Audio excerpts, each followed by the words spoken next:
Thank you. I want to associate myself with the remarks of others. Thank Bonnie and the organizers for putting this together on our behalf. And I'm very grateful for the opportunity to participate in this way. I wasn't, when I was told I had 5 minutes, and I wasn't going to say too much about the roundtable because it would cut into my time to say other things. But now that there are 2 people short, let me just say one that struck me very much during the at an old rabbinical saying, I believe, and I won't get it quite right, but it goes something to the effect: successful life does not in finding the answers. It consists of pursuing sometimes unanswerable questions in good company.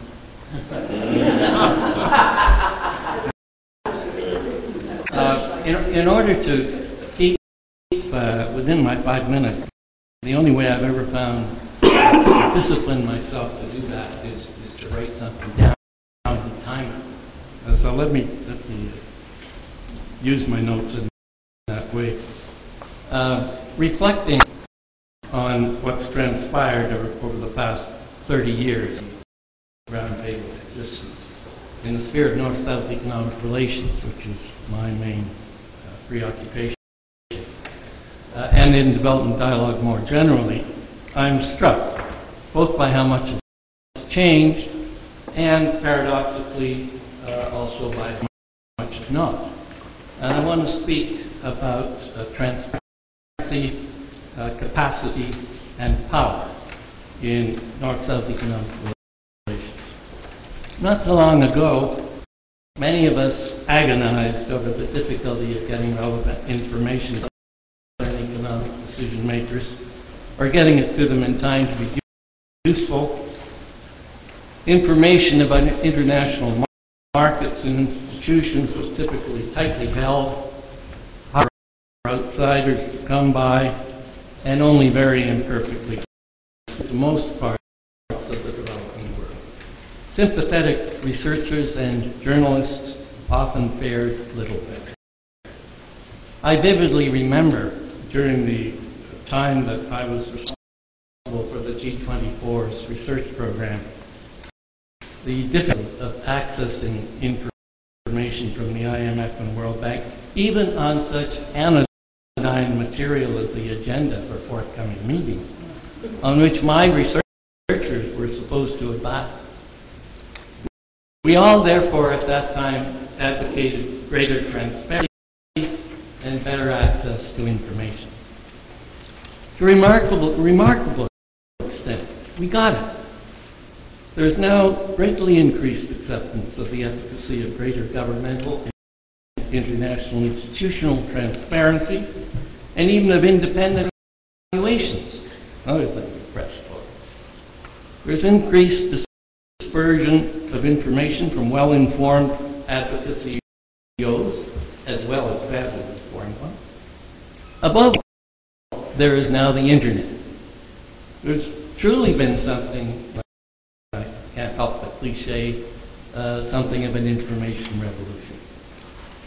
Those in the South can now much more easily get relevant and timely information, even in the countries I'm most familiar with, allowing for periodic power outages.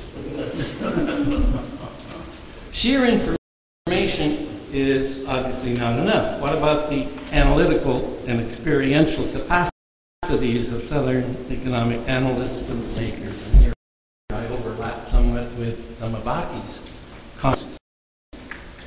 We used to decry the relative weakness of many developing country administrations, particularly in newly independent countries, both in domestic economic policy formation and in national economic deliberations.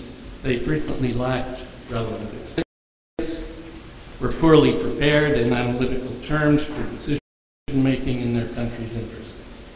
In many cases, foreign advisors substitute as best they could. Description was capacity building. Well, in many places, relevant capacity building, both individual and institutional, still has a long way to go. Over the last few decades, there can be absolutely no question but that, and here I speak generally, there has been enormous progress in southern countries' analytical and experiential capacities to defend and promote their economic interests in the global arena. Localization of key posts is extensive and is now virtually complete. Stronger academic preparation, greater experience, and plenty of learning by doing have all been important to a process of sustained and southern capacity building. So, much better information, transparency, and much improved capacity. They certainly deserve, in my judgment, our celebration, amid more general debate about globalization and its impact. But,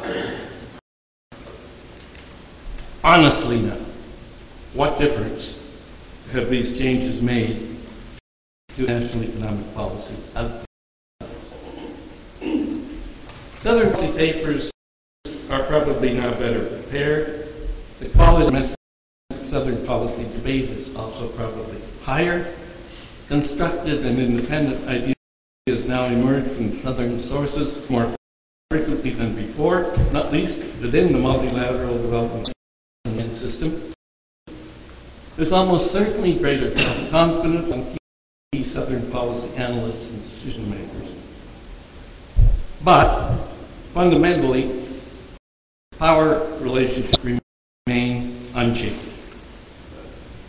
Economic, political, and yes, military power still seem to be the prime determinants of the governance and behavior of international economic institutions and of international outcomes more generally.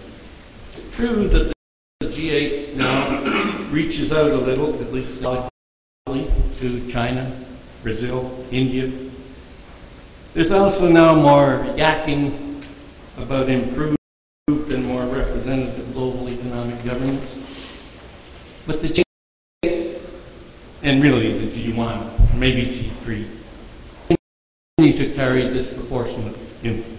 Domestic politics in the G1 to 3 remain critically important to decision making that matters to the international system in the global arena, requiring that these domestic politics be understood by the rest of the world and to a degree possible addressed.